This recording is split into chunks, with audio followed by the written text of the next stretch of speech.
Hello दोस्तों, स्वागत है आप सभी का अपने यूट्यूब चैनल जैकपुर पे। आज के इस वीडियोस में हम बात कर रहे हैं क्लास 8 का मॉडल सेट हम लोग जो है कर रहे हैं। सेट 5 है साइंस का। काफ़ी इंपॉर्टेंट वीडियो होने वाला है आप लोगों के एग्ज़ाम के लिए जो 10 मई को होने वाला जा रहा है। तो चलिए स्टार्ट करते हैं हम आज का क्लास।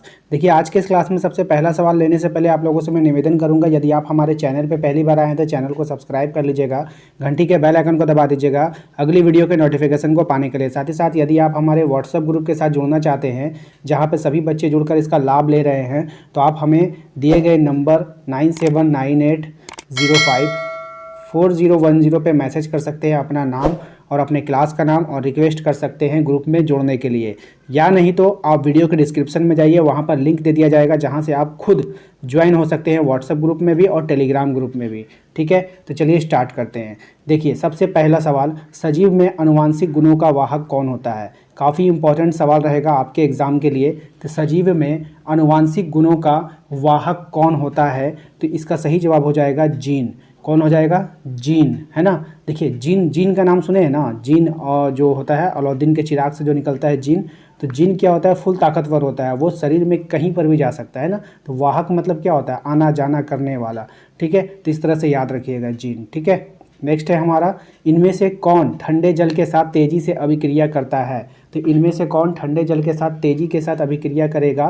तो ये हो जाएगा हमारा सोडियम। सोडियम जो होता है वो ठंडे जल के साथ तेज़ी के साथ अभिक्रिया करता है, इसलिए इसे हम लोग जो है केरोसिन में डुबो कर रखते हैं। कहाँ रखते हैं? केरोसिन में डुबो कर रखते हैं। अगर आपसे सवाल पूछ लेगा कि सोडियम को किस में रखा जाता है, तो केरोसिन जो होता है उसमें डुबो कर हम लोग इसको रखते हैं। अगला सवाल है, सूक्ष्म जीव पाए जाते हैं। कहाँ पाया जाता है आप सभी को बताना होगा। मिट्टी में पाया जाता है, जल में पाया जाता है, वायु में पाया जाता है। तो तीनों जगह पाया जाता है, इसलिए इसका जो सही आंसर होगा डी ऑप्शन होगा, सभी। ठीक है, अगला सवाल है हमारा, नाइट्रोजन का वायुमंडल से मिट्टी, पौधे तथा जंतु में परिवहन की संपूर्ण प्रक्रिया को क्या कहते हैं? तो नाइट्रोजन का वायुमंडल से मिट्टी, पौधा और जंतु में परिवहन के संपूर्ण प्रक्रिया को नाइट्रोजन चक्र कहते हैं। क्या कहते हैं? नाइट्रोजन चक्र कहा जाता है। अगला सवाल है हमारा, विद्युत धारा की सहायता से किसी धातु की सतह पर इच्छित धातु की परत निक्षेपित करने की प्रक्रिया को क्या कहते हैं? तो इसको हम लोग कहते हैं विद्युत लेपन। जब विद्युत धारा की सहायता से किया जा रहा है इसीलिए विद्युत लेपन कहलाएगा, और उस पर परत चढ़ा जाता है, यानी उस पर लेप चढ़ जाता है। तो लेप से लेपन हो गया और विद्युत धारा से विद्युत हो जाएगा, तो विद्युत लेपन इसका सही जवाब हो जाएगा। ठीक है, अगला सवाल पे आते हैं। अगला सवाल है हमारा, जन्म लेने वाले शिशु के लिंग निर्धारण के लिए जिम्मेदार कोशिका की संरचना को क्या कहते हैं? तो इसका सही आंसर हो जाएगा गुणसूत्र। गुणसूत्र ही जो है लिंग निर्धारण के लिए जिम्मेदार होता है। अगला सवाल है हमारा, क्वेश्चन नंबर 7। इसमें कह रहा है, ऊपर दिए गए चित्र में एक ईंट को 3 विभिन्न तरह से टेबल पर रखा गया है। ईंट द्वारा टेबल पर लगाया गया दाब होगा, ठीक है, ए की स्थिति में सबसे अधिक, ये जो ए है ये ए की स्थिति में सबसे अधिक होगा, या बी की स्थिति में सबसे अधिक होगा, इस में सबसे अधिक होगा, या सी की उपस्थिति में। अब देखिए, ये जो ईंट है, ईंट को जो रखा गया है टेबल पे, ए में हमें ये दिख रहा है कि जितना बड़ा ईंट है उतना बड़ा टेबल है, और पूरे टेबल पे जो है इस ईंट को रख दिया गया है।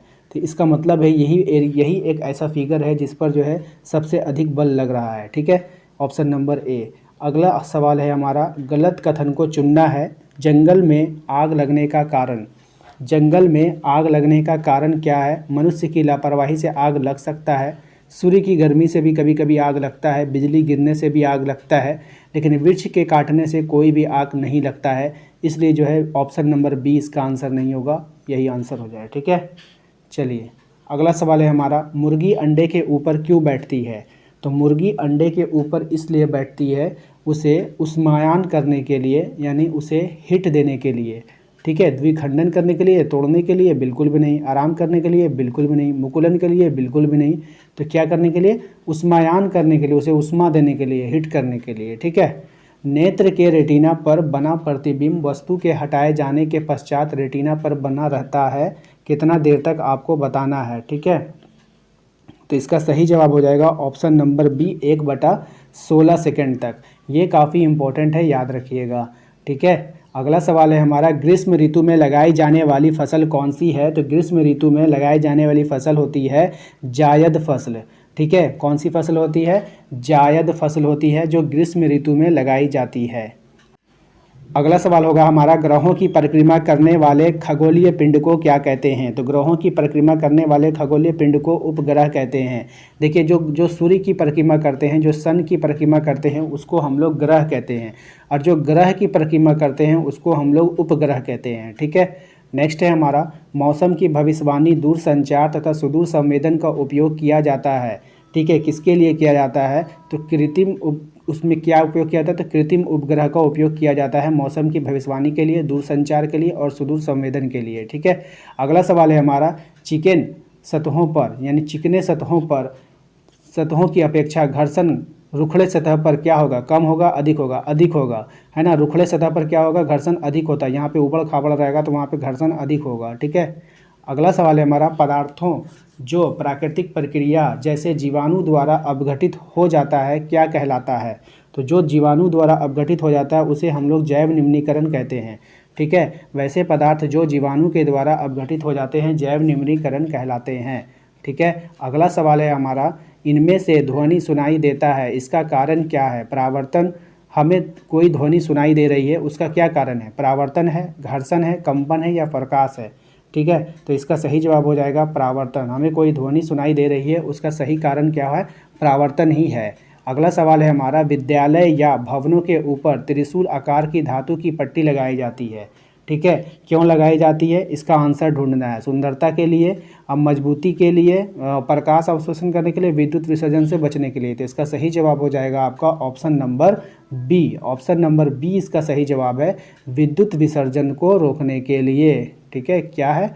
विद्युत विसर्जन को रोकने के लिए। ठीक है, अगला सवाल है हमारा, जल को प्रदूषित करने वाले पदार्थ क्या कहलाते हैं? जल को प्रदूषित करने वाले पदार्थ क्या कहलाते हैं? चूसक, ए में है चूसक, बी में है चूरन, सी में है प्रचूसक या प्रदूषक। तो इसका सही जवाब हो जाएगा आपका ऑप्शन नंबर डी, प्रदूषक। ठीक है, अगला सवाल है हमारा, वनोन्मूलन का अस्थायी हल क्या है? वनोन्मूलन का अस्थायी हल क्या है? ऑप्शन है आपके, पुनर्चक्रण, मरुस्थलीय, जंतु संरक्षण, पुनर्वनरोपण। ठीक है, तो इसका सही जवाब क्या हो जाएगा?